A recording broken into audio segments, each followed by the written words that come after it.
সেই আগস্ট মাস। 2 বছর আগে আগস্ট মাসেই সামনে এসেছিল আরজি কর কাণ্ড।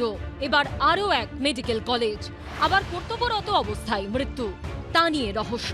এবার এনআরএস হাসপাতালে কর্তব্যরত নার্সের রহস্য মৃত্যু ঘিরে ছড়ালো চাঞ্চল্য। হাসপাতালের গাইনি বিল্ডিং এর শৌচাগার থেকে উদ্ধার হলো পটাশপুরের বাসিন্দা নার্সিং স্টাফ রূপালী বর্মনের দেহ। হাসপাতাল সূত্রে খবর, বুধবার রাতে নীলরতন সরকার মেডিকেল কলেজ ও হাসপাতালের স্ত্রীরোগ বিভাগের এইচডিইউতে ডিউটি করছিলেন রূপালী। ঘণ্টাখানেক পরেও নার্সিং স্টেশনে তাকে দেখতে না পেয়ে খোঁজাখুঁজি শুরু করেন কর্মীরা। এরপর অ্যান্টিনেটাল ওয়ার্ড ও অ্যান্টিনেটাল অবজারভেশন রুম লাগোয়া শৌচালয় ভেঙে উদ্ধার করা হয় তাকে।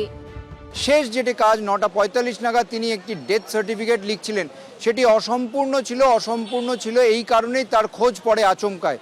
এবং তখন যারা তার ওয়ার্ডের সহকর্মী তারা তাকে খুঁজে পাচ্ছিলেন না, ফলে পরবর্তীকালে সেই যে ডেথ সার্টিফিকেট ডিসি লেখার কাজটা অন্য একজন সম্পূর্ণ করেন। পরবর্তীকালে তার খোঁজ হয় এবং খোঁজাখুঁজি করতে গিয়ে তাকে পাওয়া যায় স্ত্রীরোগ বিভাগের অ্যান্টিনেটাল ওয়ার্ড। তার পাশে একটি শৌচাগারের দরজা বন্ধ ছিল, সেটিকে ভেঙে ভেতরে তাকে উদ্ধার করা হয়। 11টার দিকে নাগাদ ফোন এসেছিল কি এরকম কি আপনার ওয়াইফের শরীর খারাপ হয়েছে, আপনি তাড়াতাড়ি আসুন। আমার ওয়াইফের ফোন থেকেই ফোন করেছিল কেউ। নাইট ডিউটি ছিল, 11:30 12টার দিকে খবর আসে যখন জামাই যে তাকে বিয়ে দেওয়া হয়েছিল সে বলছে নেই, সঠিক তদন্ত চাই। হাসপাতাল সূত্রে খবর, মৃতদেহের পাশে মিলেছে ফেন্টানিলের 2টি ও মেডাজোলামের একটি ফাঁকা ভায়েল। অস্ত্রোপচারের সময় রোগীদের অজ্ঞান করতে এই ওষুধ ব্যবহার করা হয়। ডিউটিতে ছিলেন, তারপরে হঠাৎ পাওয়া যাচ্ছিল না, ওনাকে খোঁজ করে তখন দেখা যায় যে টয়লেটের দরজা বন্ধ। তখন টয়লেটের দরজা ভেঙে দেখা যায় যে মানে আমাদের সিন অফ ক্রাইম আছে সেটা সিল করে দেওয়া হয়েছে এবং বাকি যা ইনভেস্টিগেশন আছে অলরেডি আমাদের ডিডি হোমিসাইড স্কোয়াড যারা আছে ওরা অলরেডি টেক আপ করে নিয়েছে। খবর পেয়ে ঘটনাস্থলে আসেন স্বাস্থ্যমন্ত্রী।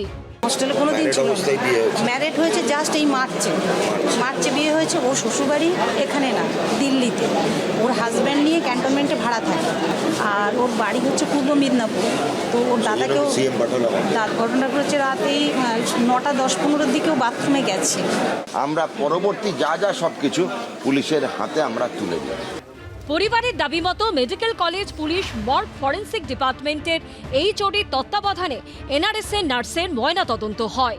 সূত্রের খবর, সুরাত হালে মৃত নার্সের কনুইয়ের নিচে সূচ ফোটানোর দাগ নজরে এসেছে।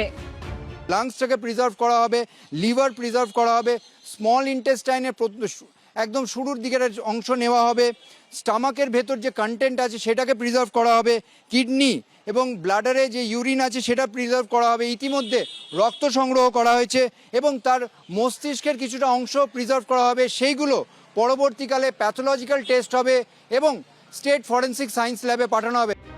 ময়নাতদন্তে চিকিৎসকদের প্রাথমিক অনুমান, অতিরিক্ত মাত্রায় ফেন্টানিল ও মেডাজোলাম ওষুধ প্রয়োগের ফলে মৃত্যু হয়ে থাকতে পারে। তবে সেটাই মৃত্যুর কারণ কিনা ময়নাতদন্ত এবং ফরেনসিক পরীক্ষার পর তা স্পষ্ট হবে।